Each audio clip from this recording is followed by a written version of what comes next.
Just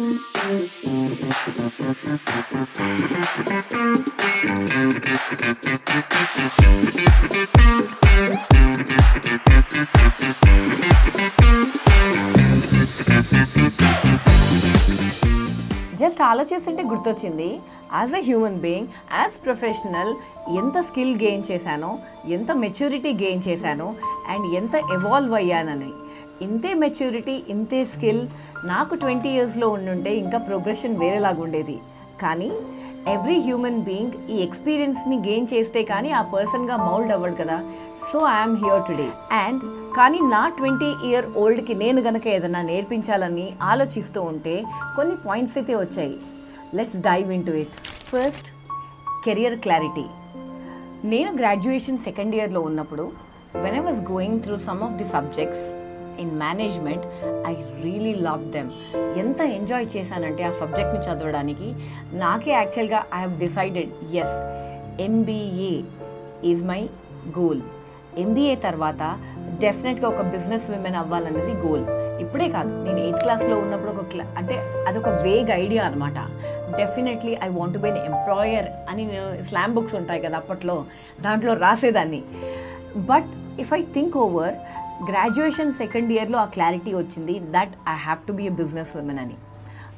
ఇప్పుడున్న జనరేషన్కి నేను చెప్పేది ఏంటంటే, అండ్ అలాంగ్ విత్ దాట్ నా 20-year-oldకి కూడా నేను చెప్పాల్సిన పాయింట్ ఇది ఏంటంటే, సెకండరీ స్కూల్ అయిపోయాక ఎప్పుడైతే మీరు హై స్కూల్లో ఎంటర్ అవుతారో, like your 8th, 9th and 10th ఉన్నప్పుడే మీకు గనక కొన్ని క్లారిటీస్ వచ్చేస్తే సూపర్గా ఉంటుంది. లైక్ నేను అసలు ఏ జాబ్ చేయాలనుకుంటున్నాను, నా ఇంట్రెస్టింగ్ స్ట్రీమ్ ఏంటి, వీటి ప్రకారంగా స్లోగా ఇంటర్మీడియట్ కానీ are your 11th and 12th కానీ సబ్జెక్ట్స్ తీసుకోవడం. దాని తర్వాత మీ గ్రాడ్యుయేషన్ అండ్ పోస్ట్ గ్రాడ్యుయేషన్ కూడా అదే స్ట్రీమ్లో వెళ్తే కనుక most of your time will be saved. ఈ కెరియర్ క్లారిటీ డెఫినెట్గా నా 20-year-oldకి నేనైతే ఇస్తాను. Second one, personal finance. Finance management అనేది ఎనీ ఇండివిజువల్కి చాలా చాలా ఇంపార్టెంట్. సో మనకు వచ్చే ఇన్కమ్ని డెఫినెట్గా ఎలా మేనేజ్ చేయాలి, and you guys should know what is the difference between savings and investment. Not all savings are investment. సేవింగ్ని మీరు రైట్ ప్లేస్లో అన్నీ తెలుసుకొని ఇన్వెస్ట్ చేస్తే సూపర్గా ఉంటుంది. సో పర్సనల్ ఫినాన్స్ మేనేజ్మెంట్ అనేది చాలా చాలా important and I want you guys to know about it. Next, having real time work experience. చదువుకుంటున్నప్పుడే రియల్ టైమ్ వర్క్ ఎక్స్పీరియన్స్ ఎలా వస్తుంది త్రూ ఇంటర్న్షిప్స్. యాక్చువల్గా చదువుకుంటప్పుడే గ్రాడ్యుయేషన్ కానీ పోస్ట్ గ్రాడ్యుయేషన్ కానీ, లేదంటే ఎవరికైనా టైం ఉంటే, ఇంటర్మీడియట్లో టైం ఉండదు అనుకోండి, ఒకవేళ ఉంటే కనుక try to gain some internship experience. అది మీ కెరియర్కి సెట్ అయిందైనా, అంటే మీరు ఆ డైరెక్షన్లో వెళ్ళినా వెళ్ళకపోయినా, ఆ ఆపర్చునిటీ కనుక వస్తే కనుక please take it up and gain that internship experience. It adds lot of value to your portfolio. Next is relationships. Relationships అంటే నేను ఆ రిలేషన్షిప్ గురించి మాట్లాడట్లేదు. రిలేషన్స్ ఐ మెంట్ యాక్చువల్గా ఒక హ్యూమన్ బీయింగ్కి హ్యూమన్ సపోర్ట్ అన్నది ఎంత ఇంపార్టెంట్ అంటే, కాకపోతే దాంట్లో కూడా కొన్ని ప్రోస్ అండ్ కాన్స్ ఉన్నాయి. చాలామంది మన చుట్టూ ఉన్న సర్కిల్లోనే పాజిటివ్ పీపుల్ ఉంటారు, okay, with negative aura people ఉంటారు. టూ మచ్ నాగుపాములు అనుకోండి, కట్ చేసి పడేయండి, తప్పేం లేదు. కాకపోతే కంప్లీట్గా మనం డిజిటైజ్ అయ్యి ChatGPTని మటుకే మన థెరపిస్ట్గా వాడుకుంటే ఖచ్చితంగా anti depressant pills, anxiety pills ఇవి తీసుకోక తప్పదు. అది కాకుండా every relation has its own parameter.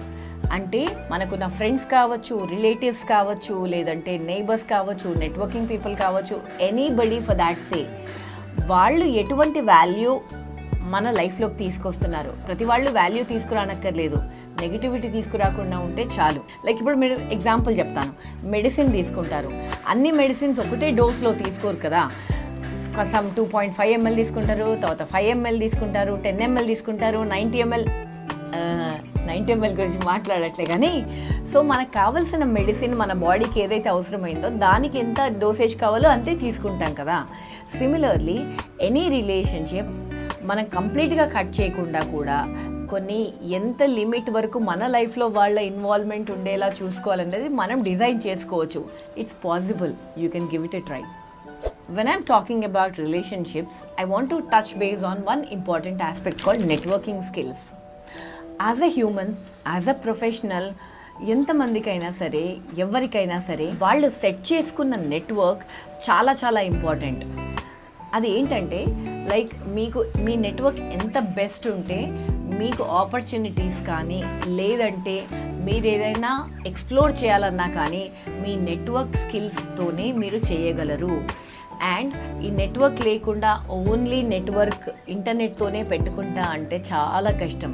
Networking skills are super important. You need to be connected with people. Networking skills గురించి మాట్లాడుతున్నాను. నా దగ్గర చీఫ్ మినిస్టర్ నంబర్ ఉంది, కానీ ఎలా మాట్లాడాలో ఏం చేయాలి నేను? అందుకే కమ్యూనికేషన్ స్కిల్స్ చాలా ఇంపార్టెంట్. కమ్యూనికేషన్ స్కిల్స్ మన వాళ్ళు చాలామంది చెప్తుంటారు, తెలుగులోనే మాట్లాడు, తెలుగు చాలా మంచిది, అది మన మాతృభాష. కరెక్ట్, చాలా స్వీట్ ఉంటుంది. నాకు కూడా తెలుగులో మాట్లాడటం చాలా ఇష్టం, తెలుగు సినిమాలు చూడడం అంటే ఇంకా ఇష్టం. కానీ కమ్యూనికేషన్ అనేది, నేను అనేది ఇప్పుడు కమ్యూనికేషన్ అంటే ఓన్లీ మాట్లాడడం అనే కాదు, లాంగ్వేజ్ స్కిల్స్ గురించి కూడా చాలా చెప్తున్నాను. సో మనం ఎవరితోనా నెట్వర్క్ చేయాలంటే ఓన్లీ మన స్టేట్స్లోనే, మన పరిధిలోనే చేయం కదా. బిజినెస్ ఎక్స్పాన్షన్స్ కానీ లేకపోతే ఆపర్చునిటీస్ ఎక్స్ప్లోర్ చేయడం కానీ మనం త్రూ అవుట్ నేషన్ వైడ్గా, ఇంటర్నేషనల్ వైడ్గా చేస్తాం. అది చేయాలంటే కనుక మనకి language skills along with that excellent communication skills చాలా చాలా ఇంపార్టెంట్. దీన్ని కనుక మనం పాలిష్ చేసుకోగలిగితే you will be successful. There is no doubt about it. One more thing, ఇంత కాన్ఫిడెన్స్ బిల్డ్ చేసుకున్నాక యాక్చువల్గా ఏదైనా తప్పు జరిగిందనుకోండి, ఎప్పుడైనా మీరు దాన్ని ఆపడానికి ట్రై చేశారా? లేదు కదా. At times you don't. Even when I was 20 years I definitely want to teach this to my 20-year-old. ఎందుకంటే కొన్ని తప్పులు చూస్తూ ఉంటాం, మన ఎదురుగా జరుగుతూ ఉంటాయి. కొన్ని మనకే జరగవచ్చు, కొన్ని అవతల వాళ్ళకి జరగవచ్చు. కానీ మనం మన వాయిస్ని రేజ్ చేయకుండా భయంతోనో లేకపోతే మొహమాటంతోనో అక్కడే ఆపేస్తాం. ఆ తప్పుని కనుక మనం వాయిస్ రేజ్ చేసి, వాయిస్ రేజింగ్ అంటే ప్రతిసారి మనం ఏదో అరిచి అక్కడ ఏదో ధర్నా చేయాలని కాదు, ఇది తప్పు, దిస్ ఈజ్ రాంగ్ అని మనం కమ్యూనికేట్ చేయగలిగితే that will add lot of piece to your life. నువ్వా ఏం సాధిస్తావు, ఫస్ట్ 10th class పాస్ అయ్యి చూడు, ఇలా చాలామంది అన్నారు. మీతో కూడా అనే ఉంటారు కదా.